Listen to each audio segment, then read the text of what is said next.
All right, good morning, Abuja. Welcome to Citizen Sport on CitizenFM 93.7. My name is Friday Joshua Omobabaujo, the leatherweight champion, and I'm not alone in the building this morning. I've got Olokere Busayo. Busayo, good morning. Yeah, good morning, citizens, listeners. Good morning, everyone. Good morning, Friday. It's good to be here. So quickly, let's talk about the story that is hitting us really hard from last night's game, the second semi-final in the Africa Women Cup of Nations.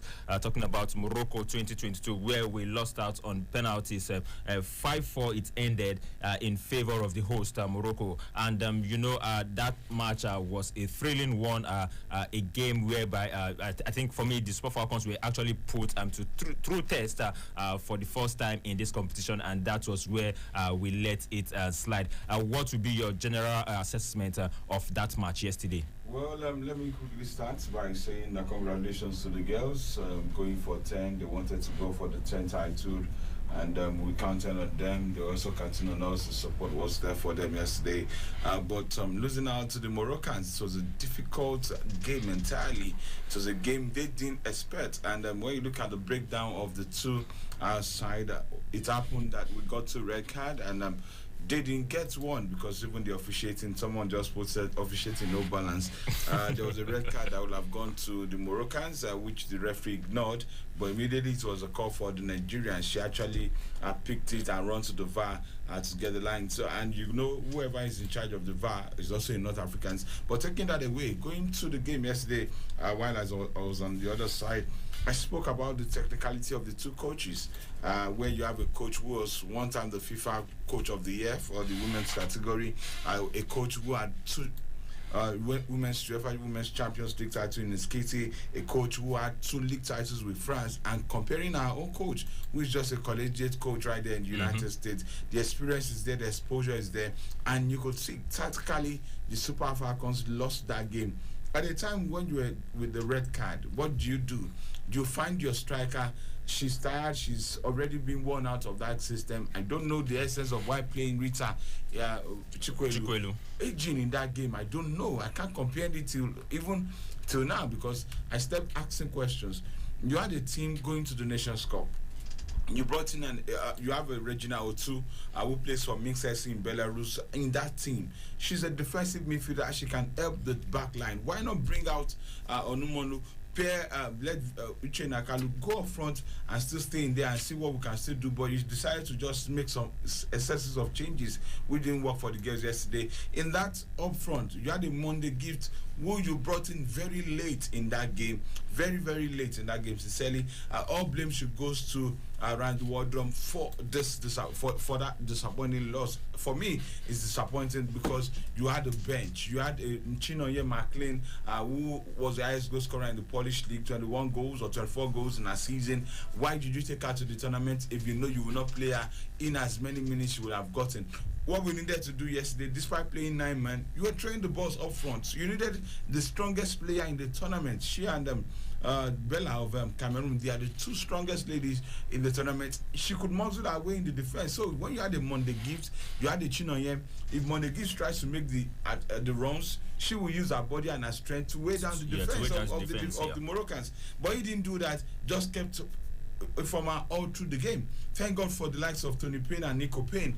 They came in, Nico came into the game to help the wing backs. You could see they did the best they could do. I don't want Nigerians to put blames on Chiamaka and Adozie. You could see, yes, a goalkeeper at the time like that. Those kind of balls. That's red card to Rashida Ajibade. And you could see the chances. The Moroccans knew that they lost everything. It was just a miracle of that penalty that actually saved them. But in all the games, Chiamaka voted Women of the Player of the Year.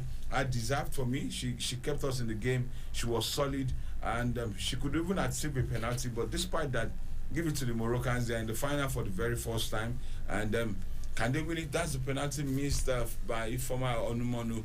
and a very lackadaisical attitude to play such. Okay, now let's talk about the style of play of this Atlas Lionesses of Morocco and that of the Super Falcons of Nigeria. If you watch that game, you want to believe that the Moroccans were more composed. They knew what they wanted and they knew what they're actually going for. You could see the passes, the synergy between the defense, the midfield, and the attacking. Just that they were not experienced enough to actually convert their chances, even when we were two women down in that encounter. Now, let's talk about that red card. Really, let's talk about those red cards because for Alimat Ayinde, yes, she stepped on the ankle of our opponent, of which if you check the intention, her mind wasn't even there. It was just a loose contest, and her boot actually caught the back foot of that Moroccan. Do you think for Alimat Ayinde that should be a straight red card? Well, that's why I said that the officiating needs to be questioned also, looking at the fact that if you give that red card to Alimat Ayinde, there was the one from the Moroccan, Oale Osnachi, the defender, and you only showed a yellow card. So it goes a long way to say it's not a balanced game for me. And even the one of Rashida Ajibade, at the time I looked at it, she slipped to touch the girl's leg. And football is a contact game. You can't tell me not to mark. She was at an advantage to mark out the ball. Especially that of Rashida Ajibade. Yes, she was on an advantage to mark out the ball, but her leg went into the ankle of the lady. So I think the referee actually just... you're playing in front of your fans. Look at the laser light, for example, being shown on the players' faces, which FIFA camp has not been able to find a way to caution this. These are part of the advantage they get when they play in front of their fans, and you can't take it away from them. You can always host when you come and play your second leg or your first leg, or you're hosting to win. When we, like I said on another platform, when we're in Cameroon 2016, the Super Falcons suffered the bully. I didn't even know when I left the first half, and I ran it somewhere, stayed even about 20 minutes. I couldn't control myself, looking at how would I be running commentaries, the noise in the stadium. But the Super Falcons held their own. They were not distracted with those noise. And the Moroccans, well, they knew they faced a strong side. They knew they battled out the Super Falcons, the reigning African champion, the #1 in Africa, the 39th in the world, and it was just luck on their side. If it had gone more and we didn't lose a penalty, one team will actually progress to the final and give it up. Congratulations to the Atlas Lionesses of Morocco. Yes, going for 10, it will wait. What next after going for 10? Because we can't. I've always said before they left, I spoke with Randy. Randy, your midfield formation should be Christy Uchebe, Okobi, Ayinde.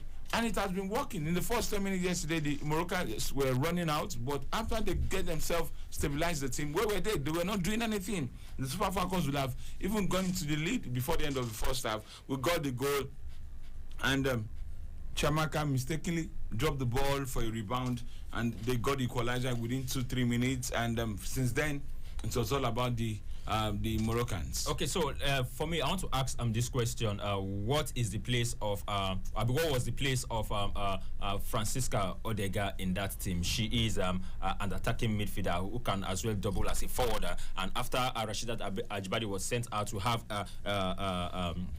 what's her name? This home-based player, Monday Gift, on the bench. We have Francisca Odega on the bench, and we know for the better part of this competition, Francisca Odega barely played games in this competition. Do you think that was the right decision coming from Coach Randy Waldron? That's why I'm asking questions to Randy about his player selection.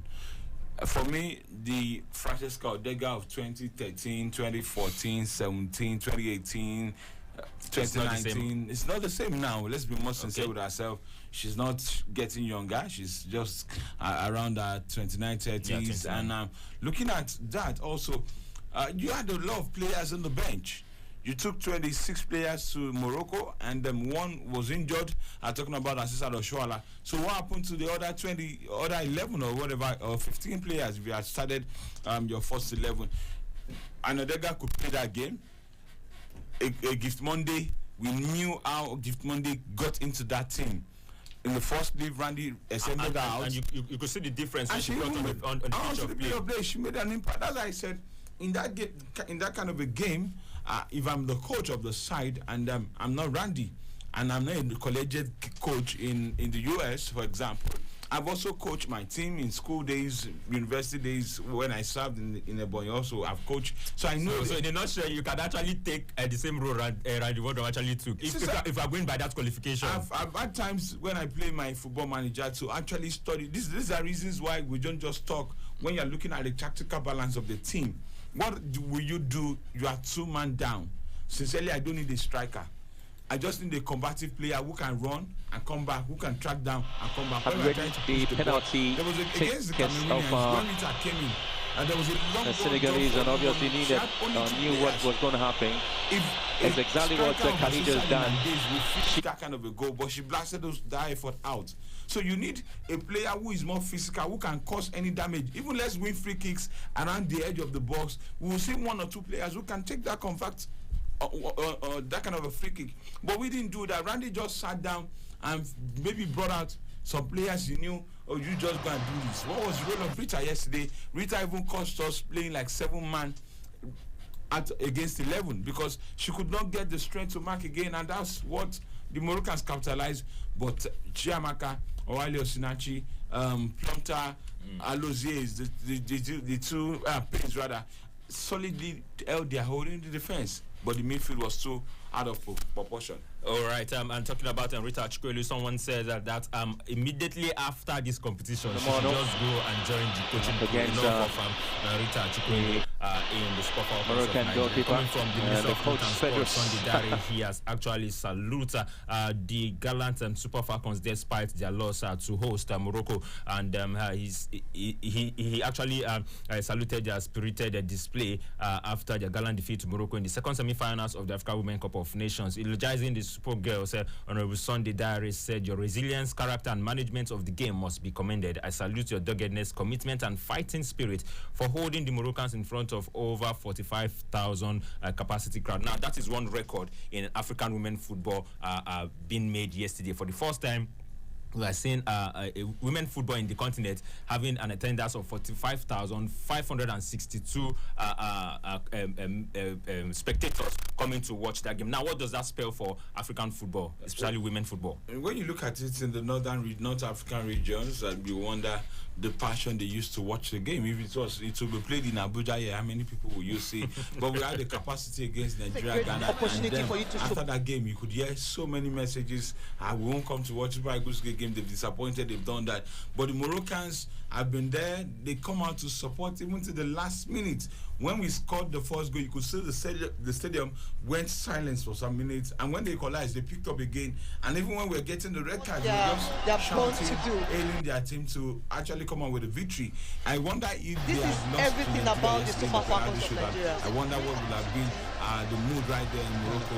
There will have been crisis, there will have been chaos. I think both teams, they've done their bit. Lose out to the intimidation. I salute their gallantness, their galantness. I salute their courage. I salute their mind to have played out their hearts. But like I said, our blame should really focus on somebody called Randy Enuga coach. Yes, because of course that's what it is. That's the qualification. Yes. If you look at it in Nigeria, Enuga is also like university games, university coach. So it shows that the decision makers needs to do better. Now we are qualified to the World Cup. I'm not saying rush to sack Randy. No, I'm not saying sack him now. But yesterday I saw a lot of things that Twitter, the trending list, Randy out, Randy Wardom out, Randy Wardom out.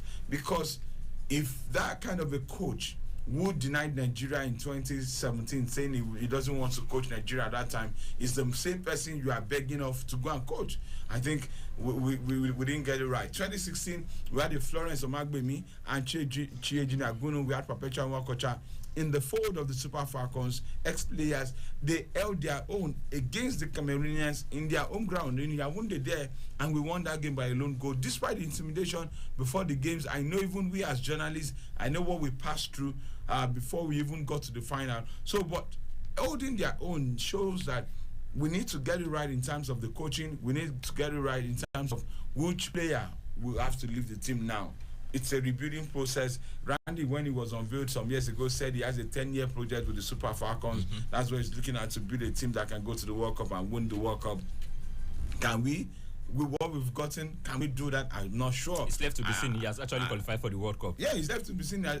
Now we need to tell some players, hey, I can't play you my team now. you are getting 30. Even on my football manager, for example, any player that crossed 30 in my team, please move out of my team. All right, now let's talk about this man Randy Wardrum and his relationship with sport journalists. During the group stages, he actually made one comment that Nigerian media are too negative, so they should stay off his camp. Now, as a sports journalist, how did that statement meet you?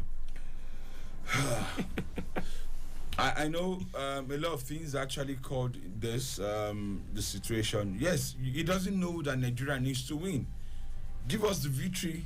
Eguavon took us to the Nations Cup in Garua together, and we lost, and everybody was shouting, "Sack Eguavon." There's nothing a Nigerian journalist wants to hear except win. The perspective of Nigeria is win at all time. Let's win any tournament we are going for. We don't want to go and finish second. We don't want to finish third. We want to just win. When we're winning the games in Garua, defeated Egypt, defeated Sudan, defeated Guinea-Bissau, we thought we had arrived. We thought this Tunisians would just be a walkover. But that didn't happen. We lost to them. Even at the stage, I won't want to mention some names today on the show because one of the top officials didn't even know where he left his slippers or his sandals in that game after we lost because he was crying.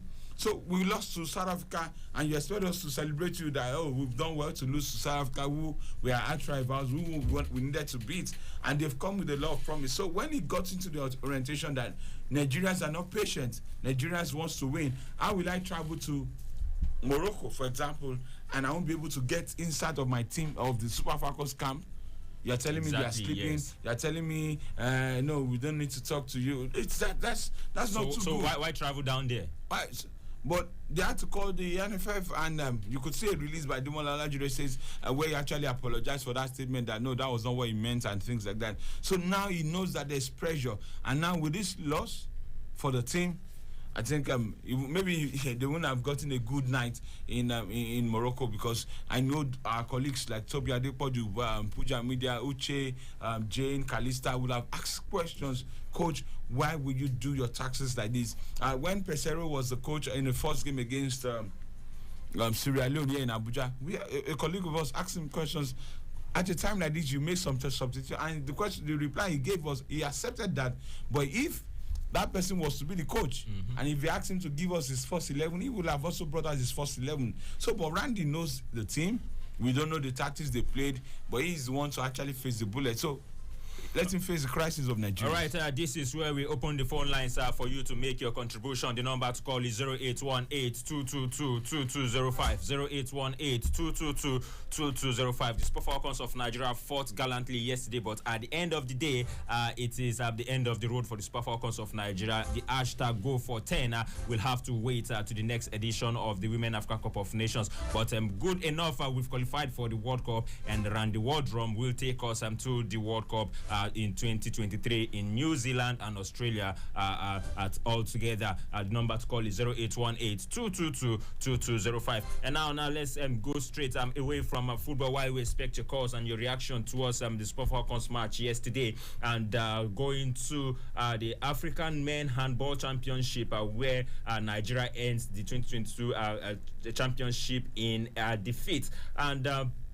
that defeat campaign, that championship is currently going on in Egypt, and that defeat came against Gabon on Sunday. The Golden Arrows started the game on the momentum of their two previous wins, but met a determined Gabonese side who did everything right from the first half, which ended 16-12. In the second half, avoidable turnovers and mistakes were the bane of the coach Rafiu Salami-led side, and they scored just 6 goals which didn't match up to those of their opponents, resulting in them losing the match 27-18. Now for handball in Nigeria over the years. Okay, let's take this call quickly. Hello, good morning.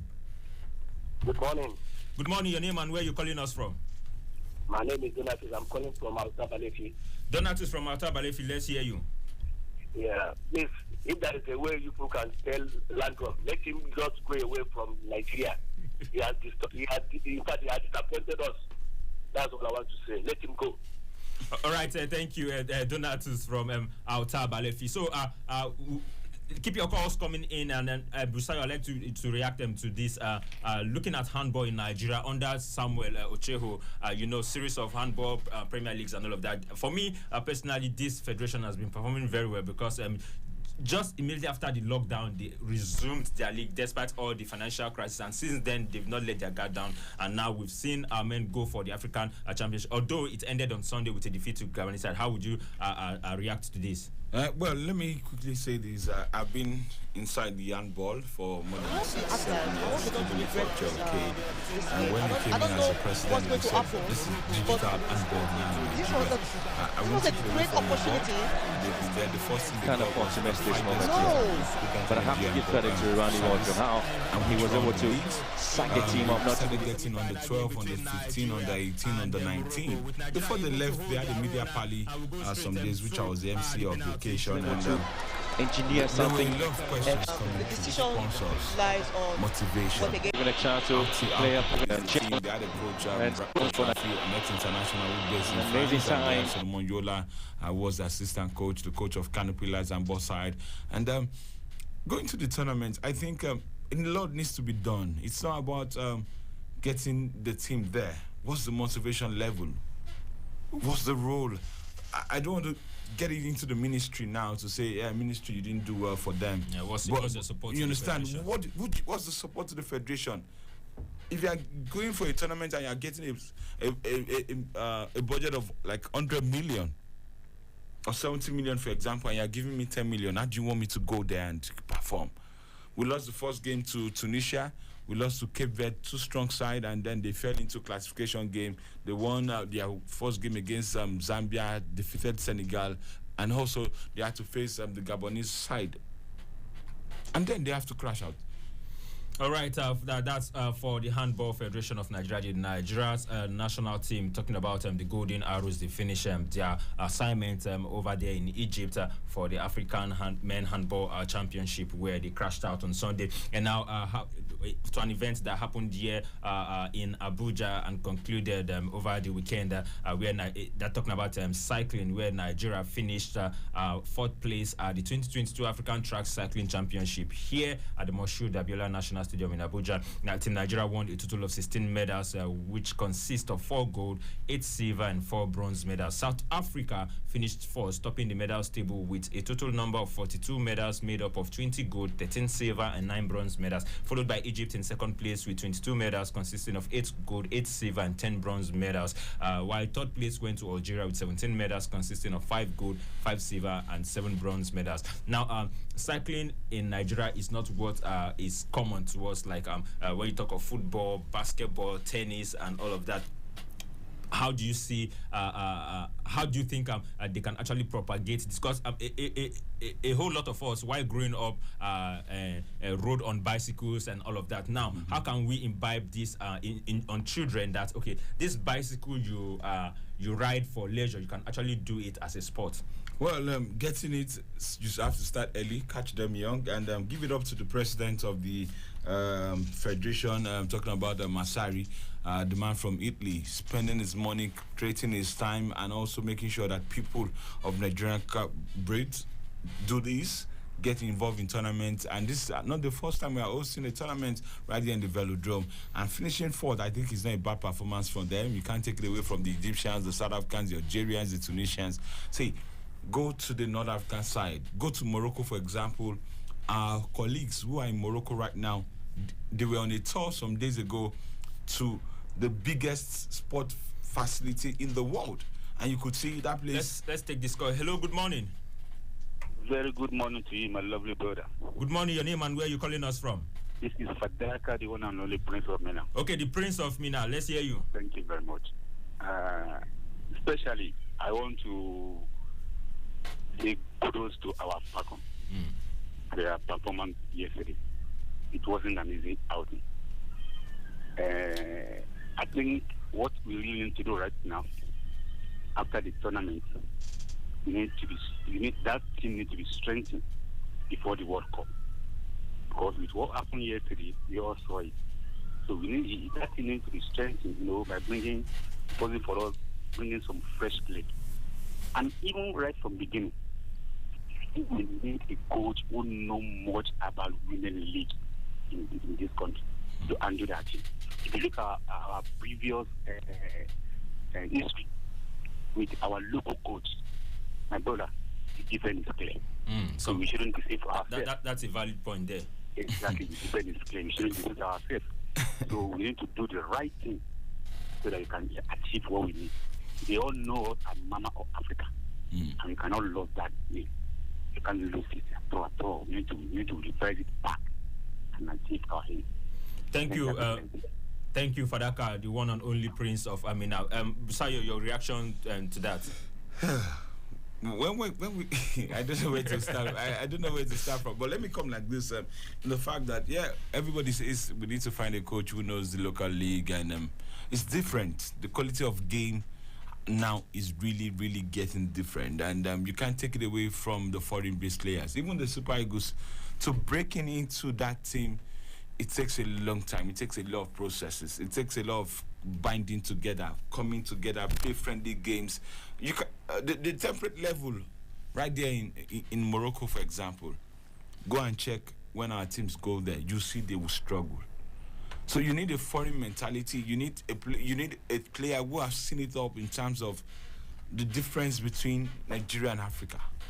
The difference between the world stage, the European stage, and the African continent. We have the players. Look at the under-20 side. Look at the under-17 side. On their own day, they will play. When they went to Egypt, for example, Bankole Olokere, what happened? We had to find a way to play late in the night. And before they went to that game, they had time to play games in the night. Get them to play in training in cold water. Stay there for like an hour so that you can see how when you get into that cold level. When Nigeria Chan team played them against Morocco in that same stadium some years ago in the Chan final, where Bashford goes to 0. Because even before the warm-up section, the boys were already heavy to play. So you can't just say, yes, take the home base. No. We need to blend it together. We had Gift Monday. She had shown the world that on her own, at a bigger stage, she can play because there was a time. Now, what Randy needs to do if he's still going to take us to the World Cup, because I know now you will hear the ministry come to say, hey, guys, you guys didn't do well, this, that, the NFL will come, and so many crises will start coming up right now. And with the election around the corner. Yeah, with the election around the corner. Somebody was saying that the last chance for Ahmad Jupinik to meet the president with the trophy has been thrown out now, so we need to go back. But leave the election aside the corner now. Yes, if the election finally takes place, maybe the coach says, hey, we don't need Randy to take us to the World Cup. They might actually say, let's go for another coach who will do it. But all those things are still in the pipeline to build a player, to get the players into the tournament, the younger players who are playing in the NWFL. You need them to come together, organize camp, take them to training tour, and get them prepared fully for the tax ahead. Okay, to wrap up the show this morning, talking about the cycling championship held at Moshood Abiola National Stadium. Team Morocco ended the championship in 5th place with 4 gold, 5 silver, and 4 bronze medals with 13 medals, while Benin Republic and Cote d'Ivoire had 1 bronze medal each. 15 countries that participated in the championship competed in 11 different events: sprint, team sprint, time trials of 1 kilometer / 500 meters, carrying, and team pursuit. Others were individual pursuits, scratch, elimination, omnium, points race, and Madison for women's, men's, and junior categories. With that, we call the show a wrap this morning. Thank you, Donatus from Alta Balefi, and Fadaka, the one and only Prince of Milan. For Fadaka, he has been with us all through yesterday, throughout the match, and actually making his contribution. And we say we really, really appreciate your contribution to this show. And Busayo Oluokere, Ace Sports journalist, thank you for coming through this morning. It's always a pleasure to be here. And this is where we wrap up the show. My name is Friday Joshua Omo Babaujo, the leatherweight champion, saying have a lovely day. Hasta la vista.